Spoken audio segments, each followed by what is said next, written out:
Did this do this last time? It's fine. Probably ever heard now. Hello. Let's see if we're part of the session. There we go. Yeah. All right. Now come back here and take a look. Yes. Oh, There it is. okay. All right, we're live, guys. Good morning. Happy. Oh, it's fun. All right, good. Go ahead, Lisa. All right. Hello, everybody. Thanks for joining us this Monday for our product Zoom. Today we are doing a product. We're doing our coffee. We have done this in the past, but it was way back in the beginning. So we have lots of new faces and just, want to touch on a little bit of new content. So first of all, while we're here, I'm going to make my coffee. Okay. If you have not tried it, you guys have to try this. It's unbelievably delicious and it's just so easy. So I'm just going to get my scoop. I already have my warm water. Hopefully it's not too hot. And I like mine to taste a little stronger, so I don't use as much water.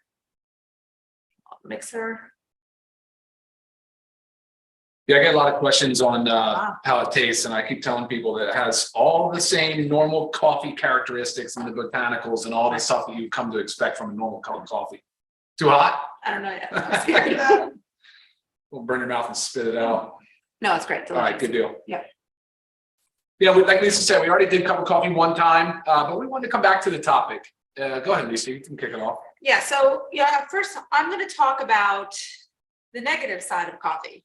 There's a lot of those. A lot of negative side of coffee, which is unfortunate. So not all coffee is created equal. Not all coffee bean is created equal. Actually, 97% of coffee beans are commercially produced. And these are low quality, mass produced, and doused with pesticides. And this really has to do with how it's grown. So think about if you're trying to do something for mass production, it takes it out of its normal environment from where you're growing the bean, which is typically in like a shaded, tree environment. It doesn't like the sun.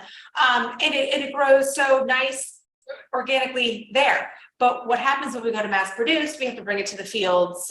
It is exposed to sun. So therefore the soil is not as rich in nutrient. Well, deforestation first. People are now taking out acres and acres of rainforest to grow a coffee bean and get rid of all the natural shade. Right, which is their natural place to be grown. Yes, Yeah. Very sad. So because they're not in their natural environment, they also have to be heavily treated. And that's where you enter your pesticides, herbicides, fungicides, insecticides. I mean, all this stuff. Anything they can do to keep the plant growing. Because there's so much demand on the plant, they just cover it in chemicals. Yeah. It's sad, but I mean, there is such a demand for coffee, and this is how they get around with keeping up with it. So again, 97% of our coffee is commercially produced. That leaves only 3% to be organically grown in the right, ecosystem. It's pretty crazy. And what I want you to understand is how horrible for your health these farm chemicals are. From everything from first of all, it depletes your body of nutrients. They can be cancer causing, they're gut disrupting, their brain, they interfere with your brain. I mean, this is something that also we typically consume every day, right? Some people, 1 to 2 cups a day. Right. So it's not something that like once in a blue moon you're having, and it's not an overabundance of toxins that your body can properly detox it. Right. Because we're exposed to toxins all the time, right? And if we just minimize them, our body should do exactly what it's supposed to do and detox them. But when we are consuming something like this every single day, we are just pouring toxins into our body. Right. Another thing about the coffee bean, it is one of the, I don't know if you've heard of mycotoxins. So mycotoxins are molds, and the coffee bean is very common, one of the most common plant compounds to contain mold. Okay. Typically because of how it's grown in the environment, it's grown and stored in. Yes. Yep. So another reason why you want to purchase organic, as well as just know your source. Correct. So important to know your source. And the whole concept of molds is very true to my heart because I have just come from having mold toxicity. Turns out that like 25% of the population does not properly detox mold. So any amount of molds is bad for our bodies.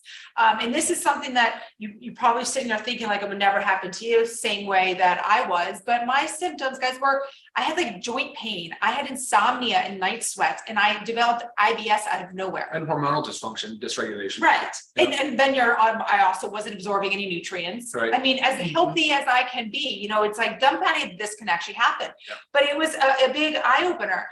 So I just want you to think of how poisonous mycotoxins are to your body, especially if you're like me, and you can't detox them properly, or if you're having an abundance of molds, then your body can't detox this properly at all. There's a big one, Orotoxin A, OTA. I was just reading a study that 50% of sampled beans contaminated OTA. It's a mycotoxin that develops naturally, but things that, it affects the kidneys.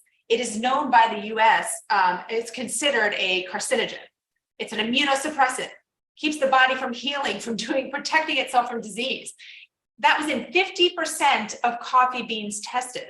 So I just want you to really understand the powerful message that we're trying to convey here about how you have got to know your source, and you've got to source your coffee beans organically. It is so easy to run through the drive-through. Let's go to Dunkin' Donuts, Starbucks. Oh, they make their pumpkin spice. It's so exciting. It's fall. Right. Yes, but think about what you're doing to your body on a regular basis. So I don't know. But then again, it's not just that we have organic coffee beans. Every ingredient in here, this whole product is certified, USDA certified organic. And there are so many other beneficial things that we've added to our coffee just to increase the health benefits. And Ryan's going to go into the details about what we added and why. You put so much into that intro. I kind of want to go back and cover a few little things there, but you're right. This conversation is as much about making just smart, like health choices, right? And drinking shitty coffee is not one of those. It's just not a smart choice. And we drink so much coffee, probably 3 cups a day, 150 million Americans, billions across the world. So guys, you can get a healthy coffee like the LiveGood coffee at an affordable price. It's not that it's so unattainable for most people. It's just that most people aren't aware of all the risks, right, and the downsides of drinking some of this commercially produced coffee. Right. And while you're talking about price, I'm just going to throw it out there, guys. Okay. For our members, $17.95. That's 30 servings. That is 60 cents a day, right? Just less than 60 cents for a serving. Right. If you're having more than one.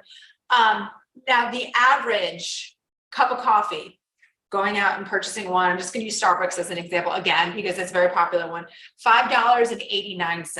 Oh, geez. Okay, Yeah, so for one. Yeah. Right. So if you can't, if $17.95 is too much for you, and you're going to go to the Folgers, just think about what you are doing to your body. To. Yeah. And then, like Lisa said, though, so this repeated exposure is the problem, because over time, it can cause alterations to your DNA and it can contribute to cancer. So the carcinogenic aspect of some of these mycotoxins and chemicals that are in here, carcinogenic just meaning cancer causing. And so beyond just the mycotoxins, you also have things like hydrocarbon, polycyclic aromatic hydrocarbons, which are also known carcinogens. And these things are all done in these all part of these commercially available products. So it's the over time thing. It's not just the quick acute exposure. And as we age and we continue your body has a harder and harder time of defending itself and detoxifying itself, and ultimately potentially can lead to some of this DNA damage that we're talking about. And like Lisa said too, on the immune response, it's affecting the T cells and the way that your immune response, and it causes a lot of dysregulation. So people are definitely not able to have the same strong immune system that they should have, because they're exposing their body to so many of these toxins. And that's a big problem. So making smarter decisions is really kind of unhealthy decisions is what this conversation is all about. So, Sure. All right, let's go talk about products. So we source a single bean Arabica coffee. It's USDA certified organic. It is from Mexico. It has a great, it's sustainable. It's ethically sourced. We know all of this. We know the source.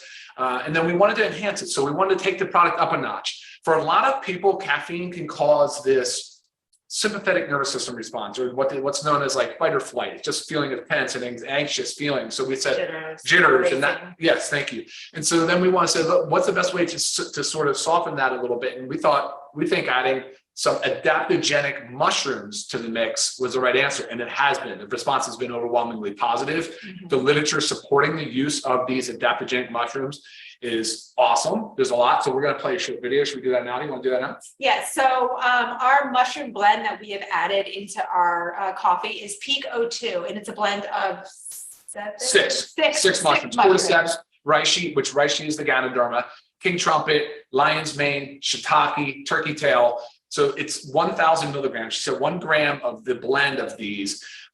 So that's the Pico 2 brand, and we're very proud of that. It's an awesome. Yeah, and that's what we want to show you. We just want to pull up their website and play just their intro video because it's a powerful patented ingredient. I mean, we're very proud of it.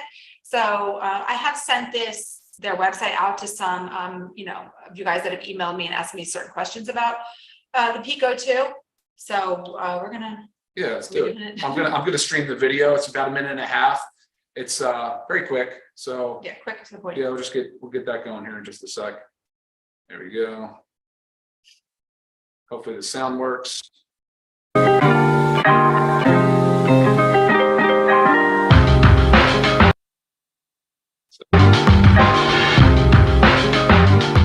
My name is Sandra Carter. I'm the founder of M2 Ingredients here in Carlsbad, where we grow 11 species of mushrooms in a certified organic, GMP, very high quality facility here. So Pico 2. How did we get to Pico 2? So we were looking to develop a product that really enhanced endurance. We import organic gluten-free oats from Saskatchewan, Canada, and we grow mushrooms through their full life cycle, which can take anywhere from 5 weeks to more than 3 months, depending on the species of mushrooms. And we grow them in a totally contained environment, so we control the temperature, the airflow, and what's really important about that is so you get a consistent, reliable product with really good efficacy in it. And so at the end of the growing stage, we dehydrate the mushrooms at low temperatures to retain all the enzymes and vitamins and proteins, and then we mill it into a powder. And of course, it's tested by several third-party labs. We test everything for heavy metals, of course, for pesticides, for microbiologicals and pathogens as well. And so once everything is tested, then it's released by our quality team.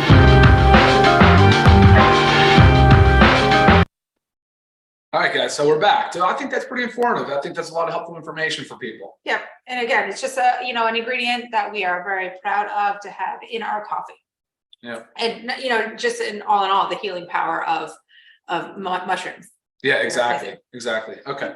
All right. So, and then in addition to the adaptogenic mushrooms, we said we want to do. I'm sorry, I think I spun this thing sideways. Sorry for the technical difficulties. We're trying out new ways of doing this. Yeah, there we go. So we added maca, actually. Maca is it's a cruciferous vegetable. It's in the same family as your broccoli and your cauliflower. It's great for mood. It's great for libido. It's great for stamina, for energy. So it made perfect sense to include that in this formula as well as the green tea extract, which is high in antioxidants. We didn't talk about that, but the coffee, high in phytonutrients, polyphenols, flavonoids. These are antioxidants, and they've been shown to be very, very beneficial for our health. So another reason to have that awesome compound in the mix as well. So a lot of the benefits of coffee that we talk about, though, Lisa, they're like cognition, there's mood enhancement, there's stimulation, there's energy, and it's also considered a thermogenic. So there's some buzz going around. What's thermogenic? Well, thermogenic, it just means that it puts off heat, and it's a way of increasing our basal metabolic rate. So it can contribute to a healthy weight loss program if you're obviously looking at the foods you're taking in, and of course your exercise and your output as well. So, but by itself, a thermogenic just can help with raising your basal metabolic rate. Now, it will not by itself have profound weight loss. That's not the point. But again, in combination with other healthy habits, it can, of course, be part of that. So, right. Benefit cognition, we said, and whatever. I mean, there's a lot. There's a lot there. And fiber. Oh yeah, sure. Sorry. We added soluble fiber because we wanted to create a sense of satiety. So give you a sense of the body's full, it's not so hungry. And that's just part of that healthy weight loss. And plus it can balance the absorption of nutrients. It can slow down the transit time of the stomach a little bit. So it just has a nice, healthy, fulfilling, that's what satiety usually means, fulfilling feeling to it. It obviously doesn't totally suppress appetite, but it does play a role in that. So again, going back to that healthy balance of, if you're looking for weight loss, this can be definitely a valuable tool. Right. And one of the greatest things about it is just the fact that it does help you feel full, and also with the mushrooms, combating that little bit of that jittery, especially if you're having like it on an empty stomach. Yeah. When you drink this first thing in the morning, guys, now there's only 10 calories to it. There's no sugars or anything added. So it essentially does not break a fast. But you drink this and it really helps extend that morning period before, you need to eat. So I know a lot of us do intermittent fasting, and it really, really, really helps with that. Yeah, exactly. I get a lot of questions on how much caffeine. There's 100 milligrams of caffeine per serving. And then the flavor is a natural espresso flavor. Okay, so it's actually espresso. It's a real natural flavor. Right. For those that ask. Right. And to go along with the 100 milligrams of caffeine, I do get the common question is how many scoops can I have a day? Right. It's equivalent to a cup of coffee. So if you're a 2-cup drinker, have 2 scoops a day. We don't really advise, too much caffeine is not a good thing. And especially not past 10 a.m. or noon. Right. Latest. We don't want to interfere with our sleep. Right. And even if you're one of those, my parents are like this, that think they can have a cup of coffee at 5 o'clock in the afternoon to kind of like finish out the day. Right. And then they fall asleep, that's fine. But their sleep, what's going on in their sleep cycles is not good. Right. So just because you can fall asleep doesn't mean the caffeine is not affecting you and your sleep. So we always recommend the earlier part of the day, maybe 1 to 3 cups max, or scoops max, just because of the caffeine content. Yeah. Other questions that were common. The fruiting bodies. Oh, yeah. Did she not talk about that in the video there? It is grown from the Maybe. fruiting body of the mushroom. Yeah, so we do get that question often. Okay. Let's just see if any other ones are in here. Oh, That's weird. Sorry if we lost screen. did that just happen? I don't know. Shouldn't. But anyway, we're at 16 minutes after. I think we're going to wrap it up. Lisa, do you have anything else you want to add? No, as long as there was no other. No Q&A. Questions. I'm not seeing any other questions. Sorry that we don't know why our screen is black. Maybe that just happened after we did the screen share, I hope, but you guys can hear us and you know what we look like, so I'll take it for what it is. But we appreciate you guys joining us. Any further questions, please email me, but just remember, like, we're coffee lovers. It's very crucial to know the source of our beans, have a reputable supplier, and That's we right. provide that for you here with our LiveGood organic coffee. All right, awesome.